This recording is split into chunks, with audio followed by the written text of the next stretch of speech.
Tonight, thousands of people in Maine will go to sleep in a bed they did not get to choose. Between state and federal prisons and local jails, about 5,000 people in Maine are locked up. That's according to the Prison Policy Initiative, a nonprofit group. And when you focus on Maine's county jails, the number of people incarcerated jumped 51% between 2000 and 2015. That's according to the Vera Institute of Justice. Since the pandemic began, many jails have tried to reduce their number of incarcerated people. But the number of full-time corrections officers is declining too. News Center Maine's Jack Molbert joins us now from the Cumberland County Jail. And Jack, at that facility and some others, more than half of the corrections officer positions are vacant.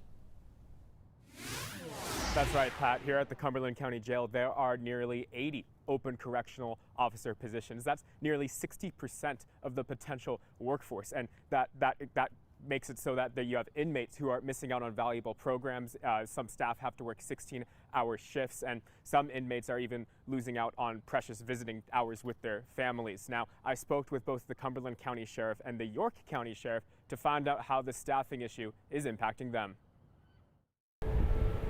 We can't limit our hours. We can't shut down. Sheriff Kevin Joyce of Cumberland County, like many institutions around the nation, is facing a staffing shortage. This is the first time it's ever happened? As far as I know, yes. He's talking about this week's removal of more than 20 federal inmates from his jail. The federal government moved them to new jails, as Sheriff Joyce simply doesn't have the staff to handle it. And for those left behind, conditions are far from ideal. We're basically doing the bare minimum right now. You know, visits. We cut down visits because of COVID, you know, and inmates had the access to a couple visits a week. We can barely get one in a month. You know, that's not healthy. But just how depleted are the staffing levels inside Cumberland County Jail? An email from Sheriff Joyce tells News Center Maine 78 positions are open out of 128. That is around 60% of vacancies. The staffing shortage is also felt in York County. The jail has space for 74 correction officers, but currently has only 28. It's a countrywide problem. It's a national problem. I'm on a lot of forums with the American Jail Association, and everybody is facing the same thing. People are shying away from the corrections profession, and it's I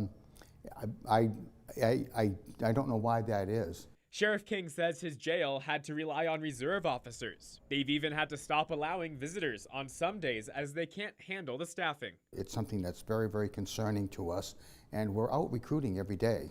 Formerly incarcerated people in Maine say issues go beyond staffing.